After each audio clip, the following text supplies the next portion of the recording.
La question du but de notre existence est essentielle pour mener une vie digne d'un être libre. En effet, si nous ne savons pas quel est le but de notre vie, pourquoi choisir de faire un pas dans telle direction plutôt que dans telle autre?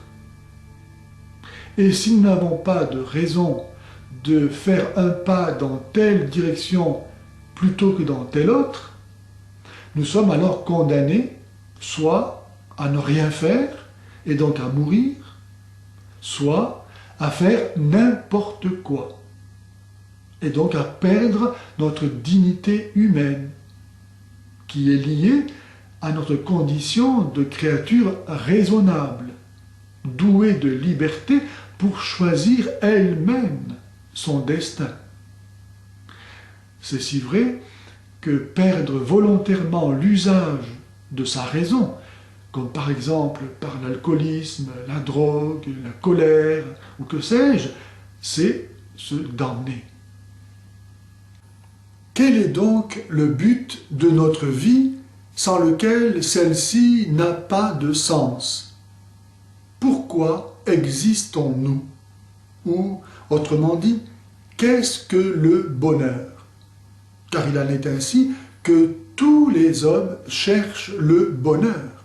Il n'y a pas un seul homme sur la terre qui dise « moi, je veux être malheureux ». Ça n'existe pas. Or, le bonheur, est-ce la richesse, la puissance, la gloire, le plaisir, la santé? Non. Pourquoi non? Parce que tous ces bonheurs-là, un jour, disparaîtront.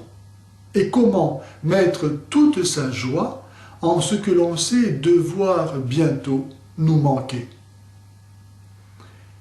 Lorsqu'on est heureux, on n'a pas envie que ça s'arrête. Personne ne dit « moi, je veux être heureux pour un quart d'heure, ou pour 6 mois, ou pour 10 ans ». Quand on est heureux, on a envie que ça dure toujours. Autrement dit, on veut un bonheur éternel, infini, parfait. Mais sur la terre, rien n'est éternel, rien n'est infini, rien n'est parfait. Dieu seul est éternel, infini, parfait. Ainsi nous voyons que les hommes, qu'ils le sachent ou non, qu'ils le veuillent ou non, cherchent Dieu.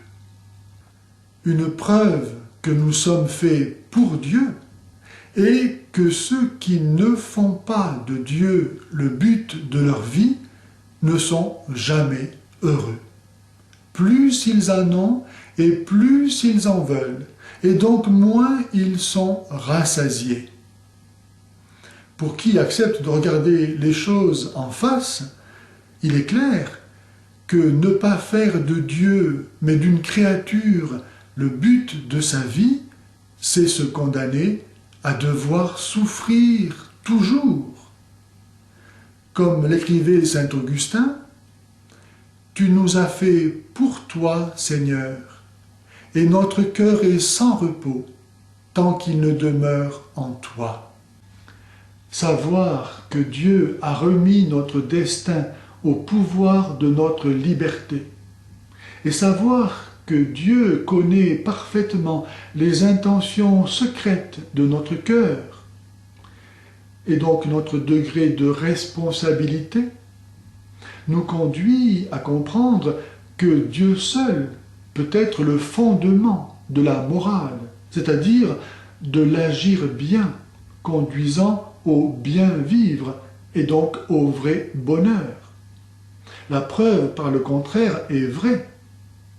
Lorsque l'agir humain n'est plus orienté par Dieu, lui que les pots de vin et les instituts de sondage ne peuvent pas influencer, lorsque l'homme devient la source de son droit, alors s'installe le règne de la tyrannie.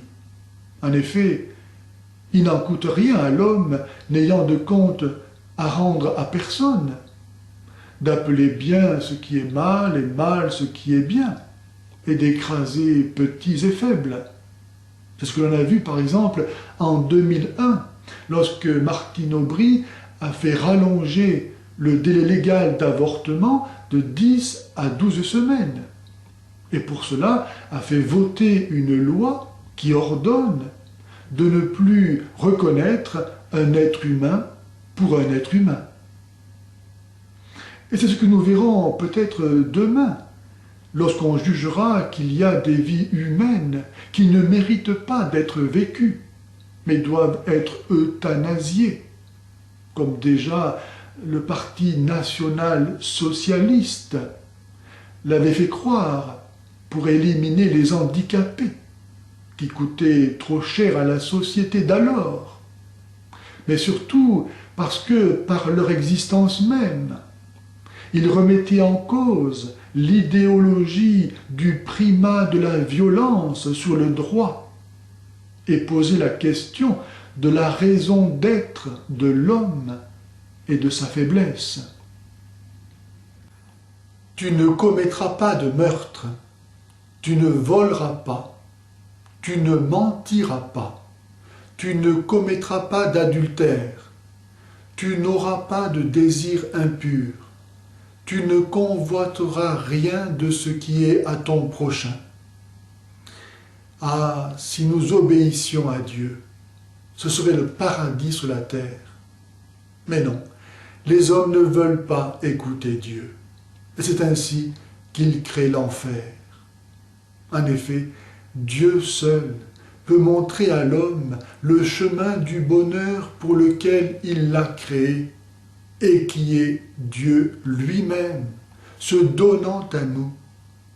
C'est ce que Dieu a fait en assumant notre nature humaine pour pouvoir en Jésus se donner à nous par son corps et son sang livrés. En Jésus, Dieu et l'homme ne font qu'un. Et donc l'homme atteint son but dans la possession de Dieu, de la façon la plus intime et la plus parfaite qui soit. Voilà pourquoi Jésus dit « Je suis le chemin, la vérité et la vie ».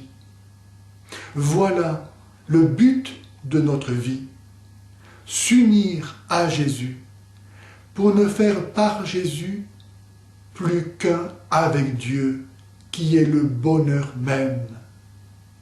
Gloire à Dieu, qui nous a tant aimés, qu'il nous a prédestinés à être pour lui des enfants adoptifs en Jésus le Christ. Sa grâce et sa paix soient avec vous.